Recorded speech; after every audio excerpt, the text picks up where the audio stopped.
আরে বাবা, বললাম তো ঠিক সময় পৌঁছে যাবো। তুই তো এমন করছিস যেন পৃথিবীতে তোরই প্রথম বিয়ে হচ্ছে। এই শোন, এখন রাগ, পরে কথা বলছি। হ্যাঁ, কার বিয়ের কথা হচ্ছে? তোমার? না না, আমার বোনের। সামনেই ওর আশীর্বাদ। ও, আর তোমার?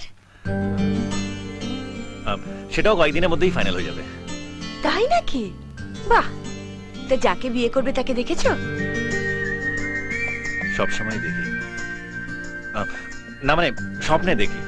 ও, তা শুনি, তোমার সেই স্বপ্নে দেখা মেয়েটিকে কেমন দেখতে? দেখি আমার চেনা জানার মধ্যে তেমন কোনো মেয়ে চোখে পড়ে কিনা। এমন দেখতে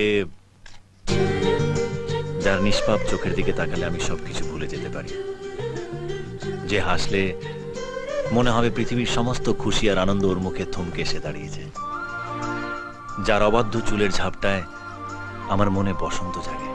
বাবা বৌদি, ওরকম মেয়ে খুঁজে বের করতে করতে তোমার সারাটা জীবন যাবে, আর ও বেচারা তোমার ভরসায় বুড়ো হয়ে যাবে। তোমার সত্যি সত্যি মেয়ে চাই নাকি? এই চুপ, তা মেয়ে চাই না তো কেউ ছেলেকে বিয়ে করবে নাকি? কি জানি বাবা, ওর ভাবগতিক আমার ঠিক সুবিধে ঠেকছে না। আসার পর থেকে যা সব দেখছি। কি এমন দেখলো রে বাবা?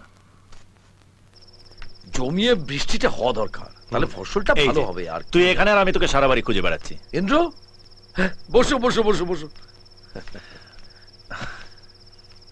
বর্দা, আপনার সঙ্গে আমার কিছু কথা ছিল। কি ব্যাপারে? অনুর বিয়ের ব্যাপারে। অনুর বিয়ের ব্যাপারে? মানে মানে অনুর বিয়ে নিয়ে না বেশ কয়েকজন চিন্তায় আছে। এই মঙ্গলদার কথাটাই ধরুন না, রাজীবের সঙ্গে সাবিত্রীর বিয়ে ঠিক হয়ে গেছে, কিন্তু যতক্ষণ না বিয়ে হচ্ছে ততক্ষণ চিন্তা। আবার রাজীবের চিন্তা হলো যতক্ষণ না অনুর বিয়ে হচ্ছে ততক্ষণ ও বিয়ে করতে পারছে না, আর ওর কষ্ট দেখে আমার চিন্তা।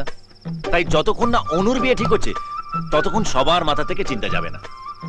তাই আপনি একটা ভালো ছেলে দেখে অনুর বিয়ে দিয়ে দিন, দেখবেন সবাই ভালো থাকবে। কথাটা তো খুব খারাপ বলনি। কিরে শুনলি? বলছি প্রথম থেকে আরেকবার বলো দেখি, সব কিরকম যেন গুলিয়ে যাচ্ছে। হ্যাঁ, আমি বলছিলাম যে না না দাদা,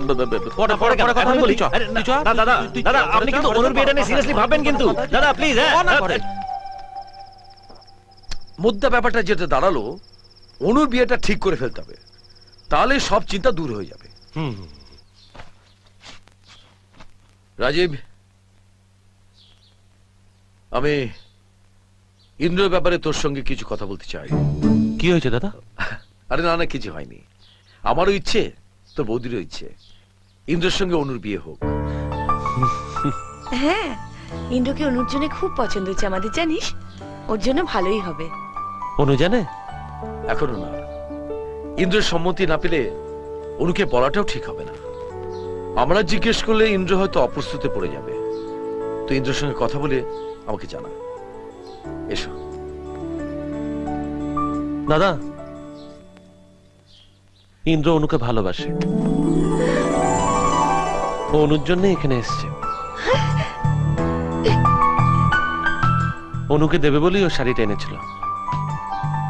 ভেবেছিল যদি অনুকে বলতে পারে তাহলে শাড়িটা ওকেই দেবে। ও মা, তাই? করবো না বিয়ে